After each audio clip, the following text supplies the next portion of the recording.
보병들의 모닥불에서 그다지 멀지 않은 특별히 준비된 농가 안에서 바그라지온 공작은 자기한테로 모여든 각 부대의 부대장 서너 명과 식사를 같이 하면서 이야기를 하고 있었다. 그 가운데에는 우두두 그리며 양의 뼈를 깨물고 있는 반쯤 눈을 감은 듯한 몸집이 작달막한 늙은이와 식사와 한 잔의 보드가로 얼굴이 빨갛게 된 22년 동안 견책도 받지 않았다는 훌륭한 장군과 이름이 새겨진 반지를 낀 당직 영관과 불안스럽게 모두들을 둘러보고 있는 죄르코프와 창백한 얼굴로 입술을 깨물며 열병 환자처럼 눈을 번쩍이고 있는 안드레이 공작이 있었다.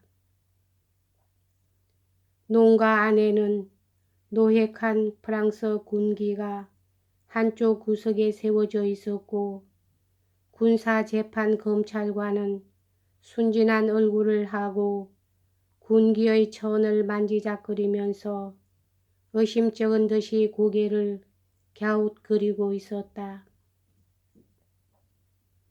그것은 사실 이 군기가 그의 흥미를 끌었는지도 모르겠지만 어쩌면 자기 몫의 식기가 부족한 식탁을 바라보는 것이 공복인 그에게는 괴로웠기 때문인지도 모른다. 이웃 농가에는 용기병에 의해서 포로가 된 프랑스의 대령이 있었고 아군 장교들이 그 주위에 모여서 힐끗힐끗 바라보고 있었다. 바그라지온 공작은 개개의 부대장에게 사의를 표하고 전투의 상세한 상황과 아군의 손실 등에 대해서 질문하였다. 브라우나우에서 금요를 받은 연대장은 전투가 벌어지자마자 숲 밖으로 퇴각하여 벌목대를 모아 자기 옆을 통과시키고 2개의 대대를 이끌고 총검 돌격을 시도하여 프랑스 군을 경멸시켰다고 보고했다. 각하, 저는 제1대대에 혼란이 일어난 것을 보았을 때 길에 서서 생각했습니다. 그리고 이 대대를 퇴각시켜 일제 공격으로 맞아야겠다고 결심하고 그대로 했던 것입니다. 연대장은 무척 그것을 하고 싶었고 실전에서 그렇게 할 틈이 없었던 것을 몹시 유감스럽게 생각하고 있었기 때문에 지금도 어쩐지 그것이 실행되어졌던 것처럼 생각되었던 것이다. 아니 어쩌면 실제로 그랬었는지도 모른다. 과연 이런 소란 속에서 실제로 있었던 일과 없었던 일을 뚜렷이 구별할 수 있었을까? 이 기회에 각하께 한마디 말씀드려두고 싶은 것은 하고 그는 꾸투조프와 둘로호프의 회화와 그리고 자기와 이강 등병과의 해후를 생각해내면서 말을 이었다. 다름이 아니라 강등된 한 병졸이 강등된 둘로호프가 내 눈앞에서 적의 장교를 포로로 하여 수훈을 세웠다는 일입니다. 그때 저도 파블로그라드 연대의 돌격을 목격했습니다. 이날 전혀 경기병을 본 적이 없고 보병 장교에게 이야기로 들었을 뿐인 죄르코프는 불안스럽게 주위를 둘러보면서 말참견을 했다. 방진을 둘이나 혼란에 빠뜨렸습니다. 각하. 죄르코프의 말에 대해서 몇 사람은 여느 때와 같은 익사를 기대하고 미소 지었다. 그러나 그의 말이 역시 우군과 오늘의 예찬에 기울고 있는 것을 알고 다시 본래의 진지한 표정으로 되돌아갔다. 그러나 대다수의 사람들은 제르코프의 말이 아무런 근거도 없는 멀쩡한 거짓이라는 것을 너무나도 잘 알고 있었다. 바그라치온 공작은 몸집이 작은 늙은 대령에게로 얼굴을 돌렸다. 모든 사람에게 감사합니다. 보병, 기병, 포병 각 부대가 모두 다 용감히 싸워주었습니다. 그런데 어째서 중앙에서는 두 문의 포를 내버렸던가요? 하고 그는 눈으로 누군가를 찾으면서 물었다. 바그라치온 공작은 좌익의 포에 대해서는 묻지 않았다. 그는 전투가 막 시작되면서 좌익의 포가 모조리 내던져졌던 것을 이미 알고 있었던 것이다. 나는 모든 것을 자네에게 부탁했던 것 같은데 하고 그는 당직 연관 쪽으로 돌아섰다. 한 문은 파괴됐습니다만 당직 연관은 대답했다. 다른 한 문은 알 수 없습니다. 전 줄곧 거기서 지휘하고 있다가 지금 막 돌아왔습니다만 정말 격렬했습니다. 하고 그는 겸손한 의조로 덧붙였다. 누군가가 뚜신 대위가 이 마을에 주둔하고 있으므로 이미 데리러 보냈다고 말했다. 참, 자네도 가 있었지. 하고 바그라치온 공작은 안드레이 공작에게 말했다. 물론이죠. 우리는 어쩌다 서로 어긋났군요. 하고 당직 영관은 유쾌하게 미소 지으면서 볼콘스키를 보고 말했다. 나는 유감스럽게도 당신을 배울 영광을 가지지 못했습니다. 하고 냉정하고 무뚝뚝한 목소리로 안드레이 공작은 대답했다. 모두들 잠시 입을 다물고 있었다. 그때 장교들 뒤에서 머뭇거리는 걸음으로 문턱 위에 뚜신의 모습이 나타났다. 뚜신은 여느 때처럼 상관의 얼굴을 보자마자 어찌할 바를 모르고 좁은 오두막 집안의 장교들을 비켜가다가 발밑을 잘 주의해 보지 않아 군기대에 걸려서 비틀거렸다. 몇 사람인가의 웃음소리가 일었다. 어떻게 해서 포를 내버렸지? 바그라치온 공작은 대의에 대해서보다도 도리어 웃음을 터뜨린 자들에 대해 그 가운데에서 제르코프의 목소리가 가장 크게 들렸다. 눈살을 찌푸리면서 물었다. 뚜시는 엄격한 상관의 얼굴을 보자 지금 비로소 자기의 죄와 치욕의 두려움이 생생하게 마음속에 떠올랐다.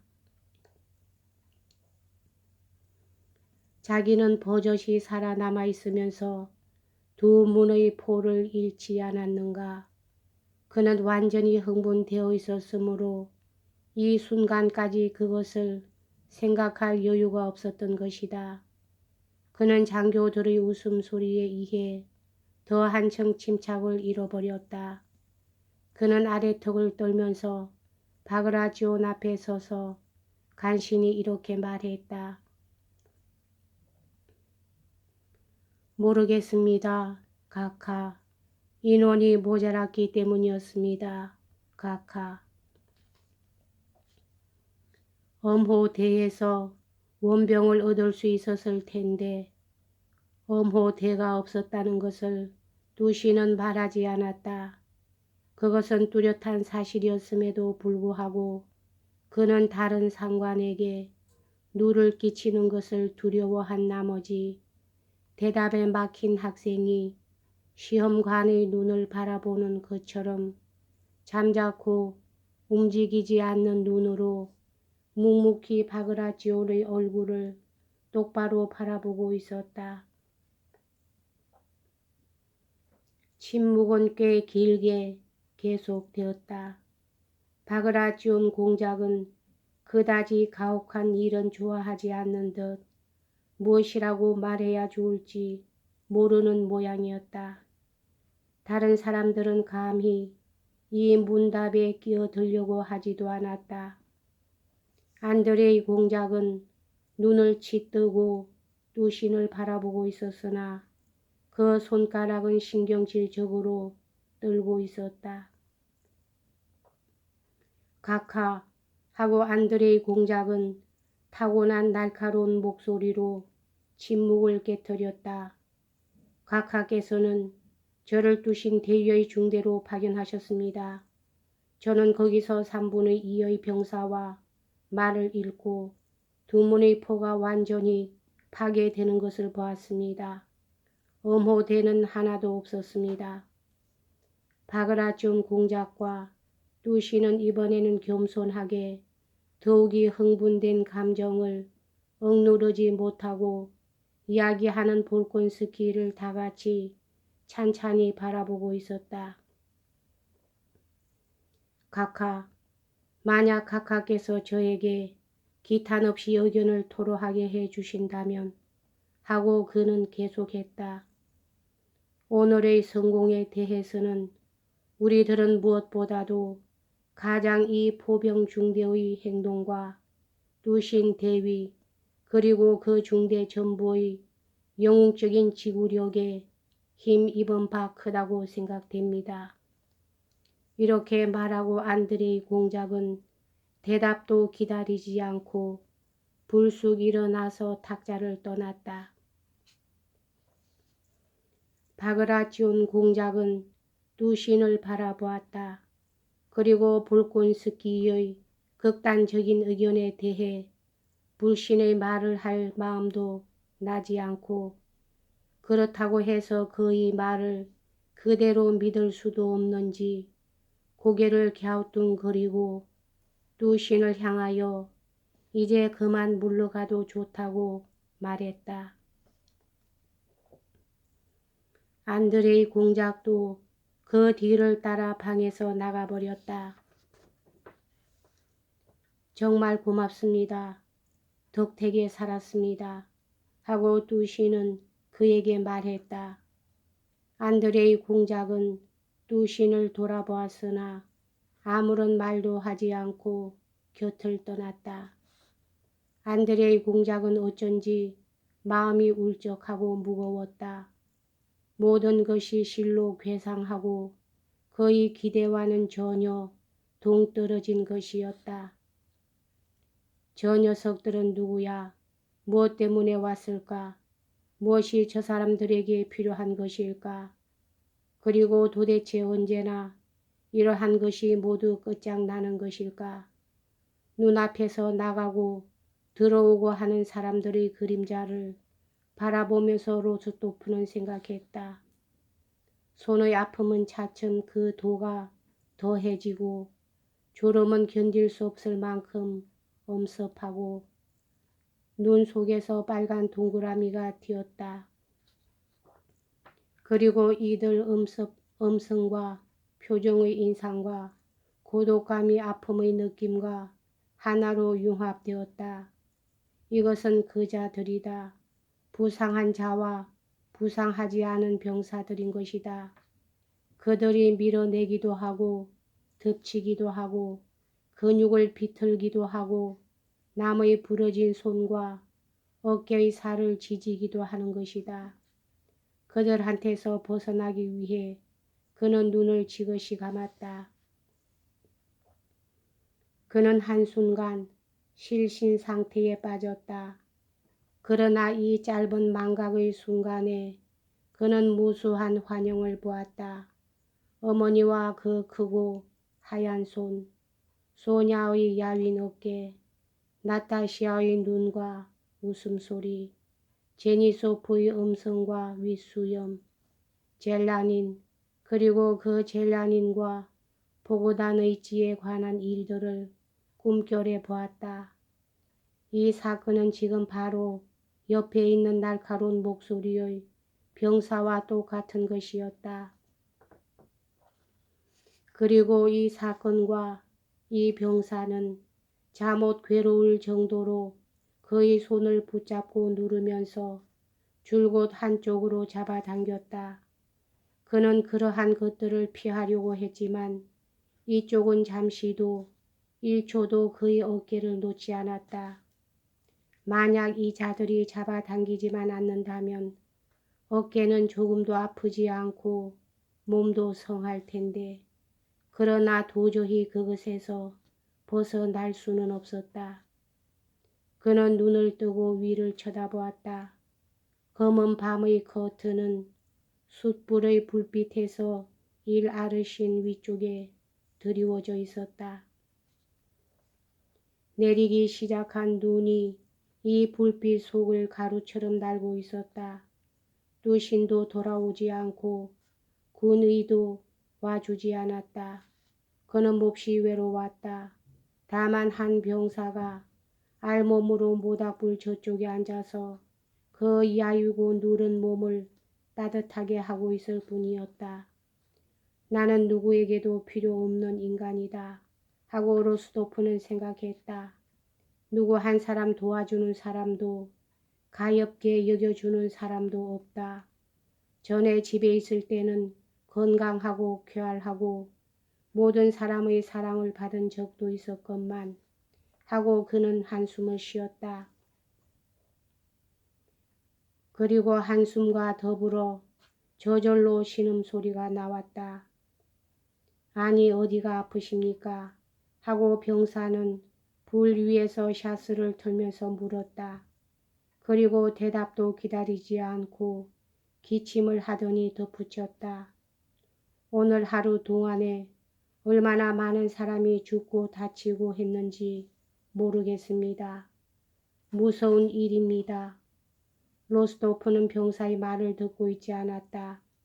그는 불 위를 이리저리 날고 있는 눈송이를 보면서 러시아의 겨울, 따뜻하고 밝은 집, 푹신푹신한 털 외투, 쏜살 같은 썰매, 건강한 몸, 가족의 애정과 걱정, 이러한 것들을 생각하고 있었다. 아, 무엇 때문에 나는 이런 곳에 왔을까 하고 그는 생각했다. 이튿날 프랑스 군은 다시 공격을 되풀이하지 않았으므로 바그라치온 지대의 잔병은 쿠투조프 군에 합류되었다. 여기까지 하겠습니다.